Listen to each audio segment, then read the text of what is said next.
The hum of the break room fridge was the only sound as I scrolled through Instagram, half watching the clock tick toward the end of my lunch hour. My fingers moved automatically. Cat videos, vacation reels, someone's wedding.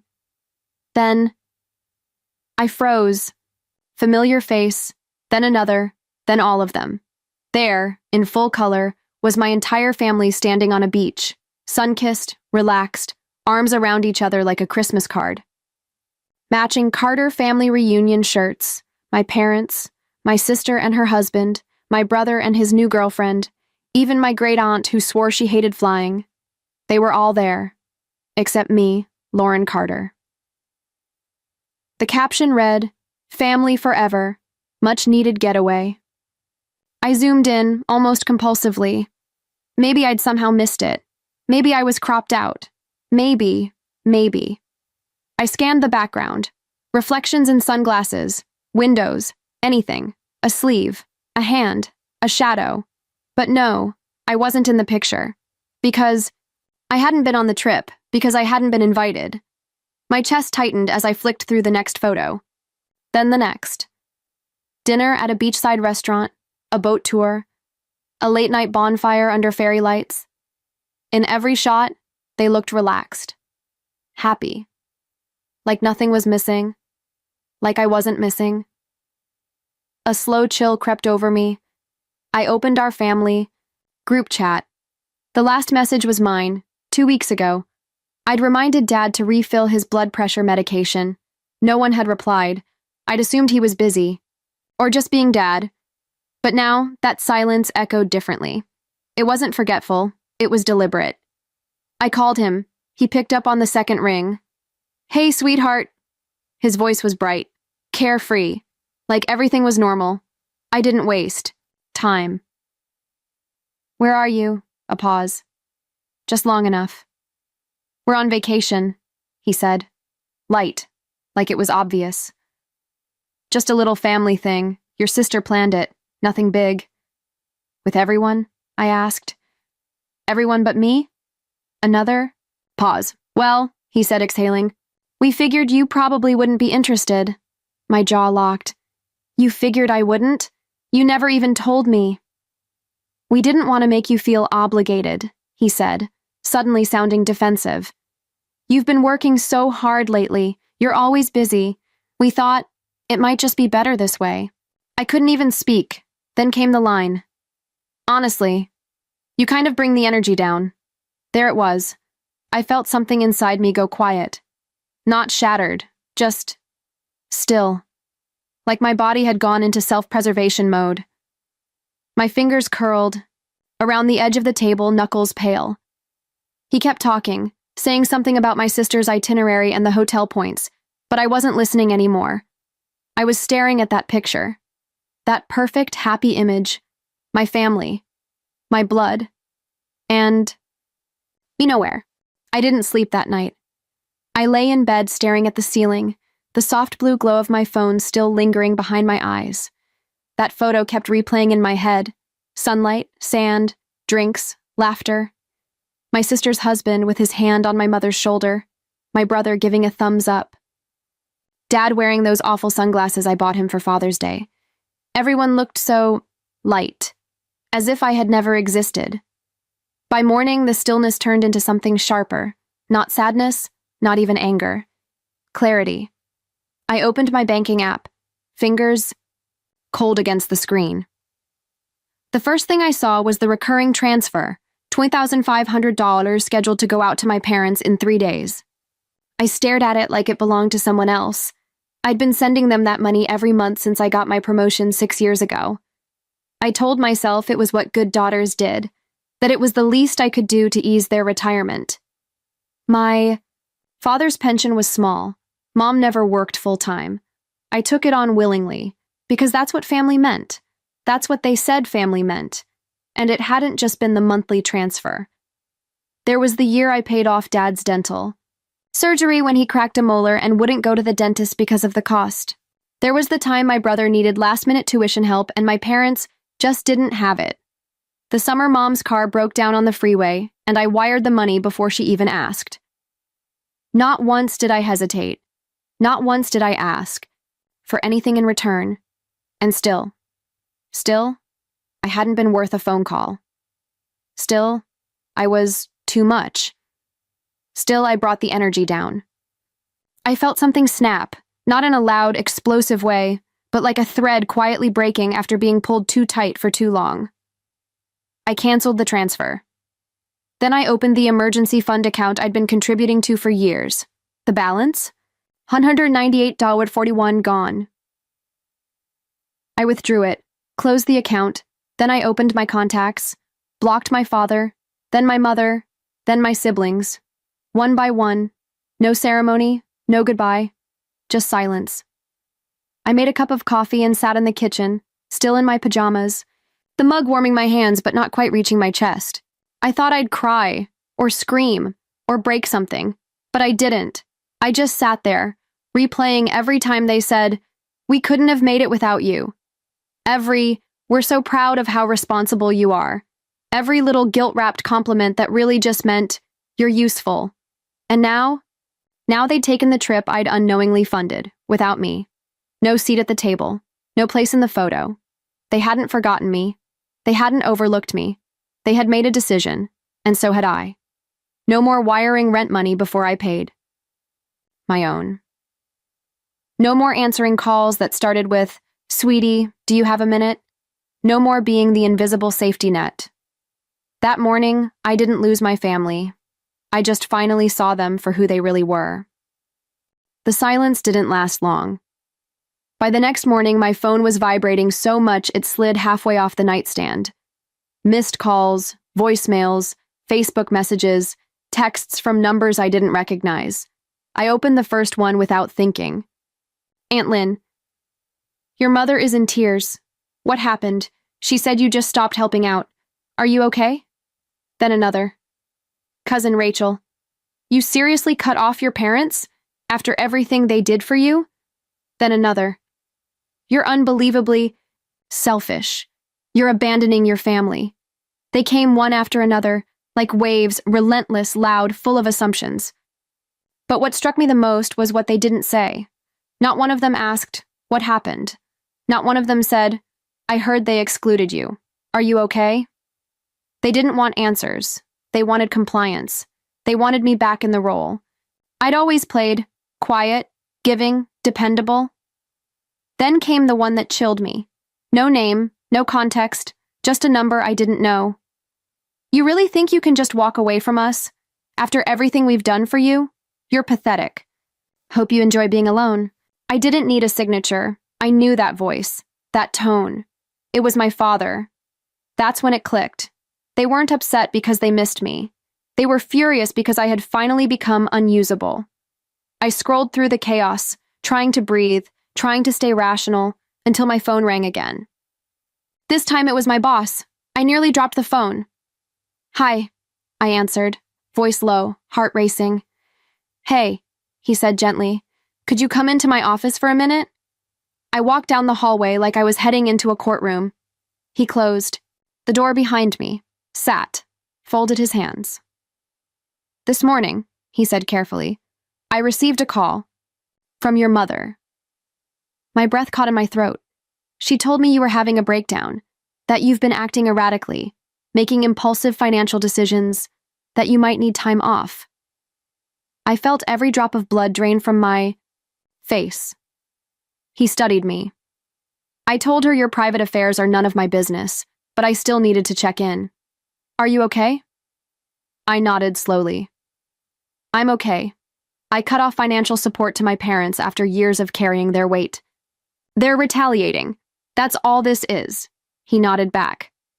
"I believe you. But if they contact this office again, you let me know. Immediately." I walked out in a fog, each step landing like a drumbeat. My own mother had tried to sabotage my job. She didn't call me, didn't text me. She called my employer, the one thing she knew I couldn't afford to lose. Not because she was worried, not because she loved me, but because if she couldn't control me directly, she'd do it through fear and humiliation. That night, the messages got worse. Friends I hadn't spoken to in years were suddenly concerned. "Hey, your mom reached out, said you were isolating. Everything okay? Heard you're cutting people off. What's going on with your family? And then the dagger.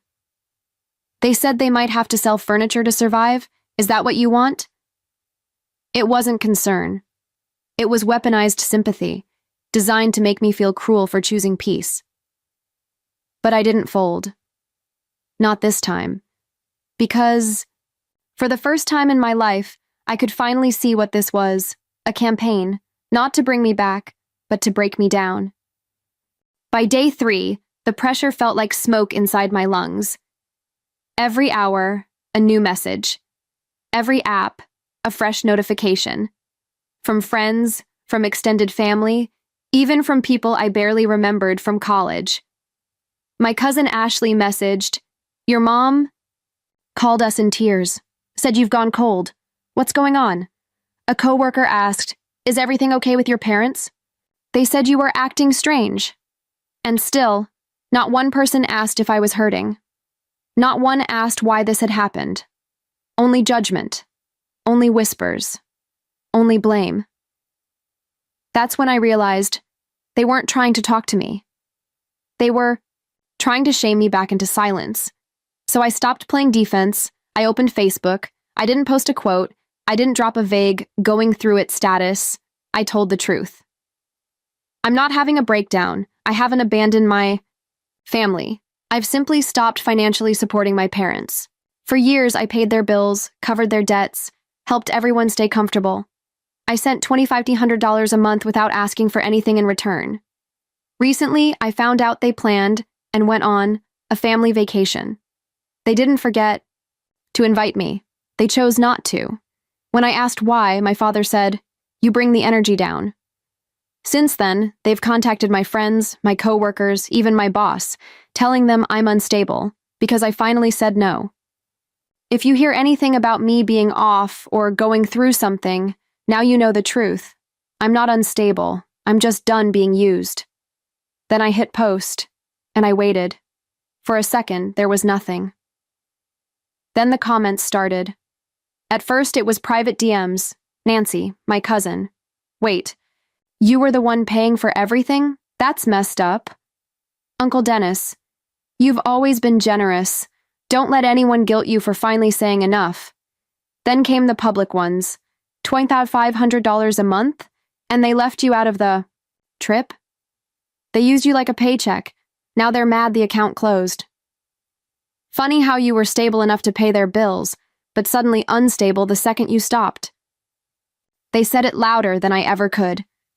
The carefully constructed image, the sweet, suffering parents abandoned by their cruel daughter, began to unravel in real time. And I imagined them, sitting in their living room, watching it all blow up. The calls, the comments, the stories they'd spun for years, finally collapsing under the weight of truth. They'd dragged my name through the dirt in secret, so I pulled back the curtain and let the light in, not to destroy them, but to finally protect myself.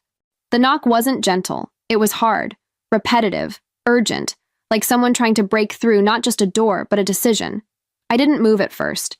I just stood there in my kitchen, coffee half cold in my hands, listening. 3 more. Knocks. Then a voice. "Samuel, please." I walked slowly to the door and looked through the peephole. My mother. She looked smaller than I remembered. Her cardigan hung loose on her frame. One hand clutched her phone like it might save her. The other was balled tight by her side. I hesitated, just for a second, then unlocked the door, but didn't step aside. She tried to walk in anyway. I raised an arm to stop her. "No," I said quietly. Her eyes filled instantly. "Please, just talk to me." I didn't answer. She stepped back half a foot. Tears streaked her face. "Mr. Ryan called," she said, like it was a death sentence. "He told us, you're not paying the rent anymore." "I told you I was done," I said. "Why is this a surprise?" She blinked, as if trying to rewrite the conversation in real time. "We need you." "No," I said. "You need my money." She flinched like I'd slapped her. "We raised you," she said, voice breaking. "We took care of you, And now that we're the ones who need help, you're turning your back on us?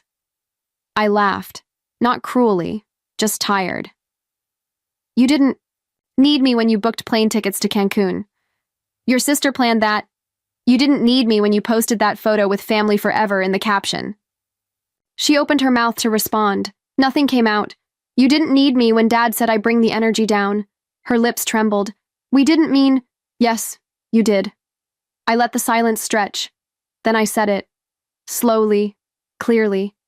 You didn't see me as family. You saw me as a service. As long as the money showed up, you didn't care whether I did. And when I stopped being useful, you tried to tear me down. You called my friends. You called my boss. You tried to make me look unstable.